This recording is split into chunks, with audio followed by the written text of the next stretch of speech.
ปลาเนื้อพี่น้องมากินปลาเนื้อน้ำกัน2 ตัวบักเนื้อ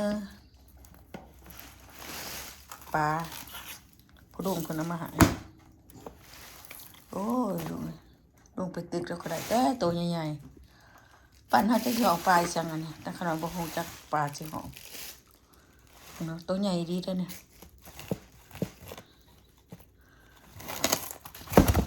คนน่ะขนาดใหญ่มันปัก2 ตัวบักใหญ่ๆตัวนี้ก็ใหญ่ลูกนะก็เอามาเนี่ยมันก็ไข่ได้เลยปลาตัวนี้มันไข่ได้นี่มือก็ดำ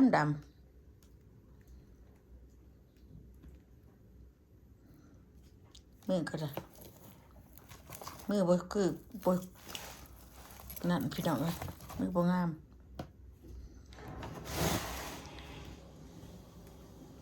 เสียดก่อยกินเปิ่แม่นมื้อนี้ล่ะเปิ่อื่นบ่น่ะเพราะวันนี้สิบ่มีโอกาสอะแม่ตัวใหญ่ได้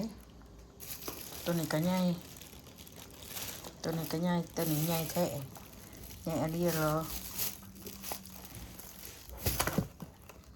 เปิ่อื่นพูนจังสิเฮ็ดมื้อนี้บ่เฮ็ดดอก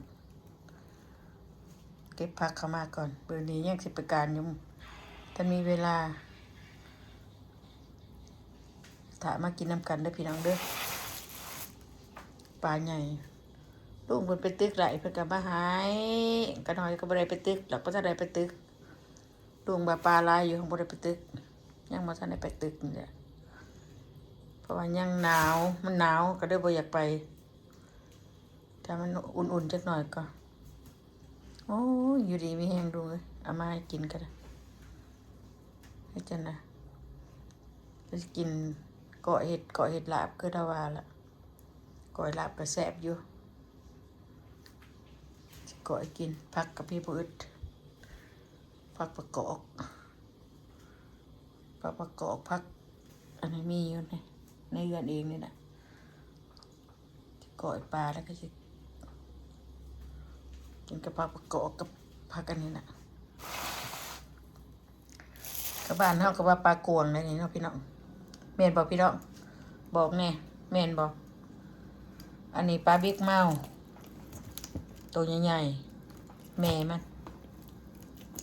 ชุดใหญ่ใหญ่กว่านี้ก็มีบ่มันคือสิไข่นี่กันวันอื่นก็ได้สิ1เอาปลานี่บ่เคยได้จักเทื่อได้แต่ตัวน้อยตัวใหญ่มันบ่ได้จักเทื่อลูกน้องสร้างตึกเป็นได้ตัวบักใหญ่เลยแล้วตึกเป็นแล้วก็ได้เอาตึกบ่เป็นมันก็บ่ได้นี่ได้เพิ่นมาชีวิตอยู่เมืองนอกก็ตึกปูตึกปลากินล้างมือก่อน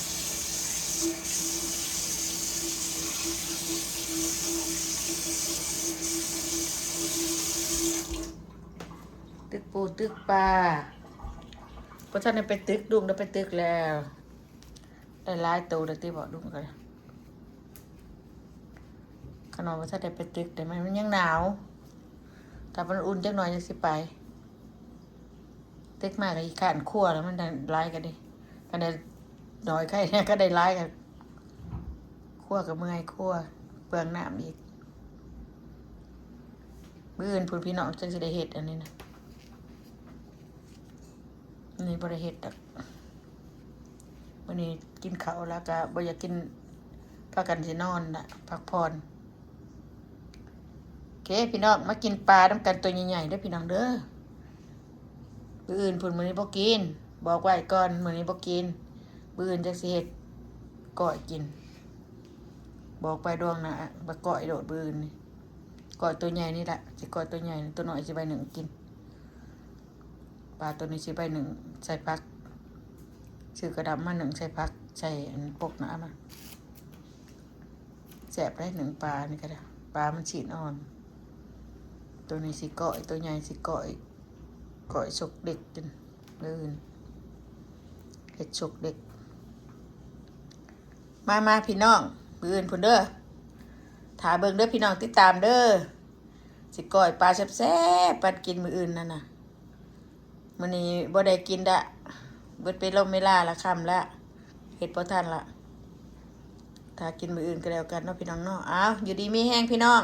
มื้ออื่นจะมาแซ่บๆนำกันโอเคบาย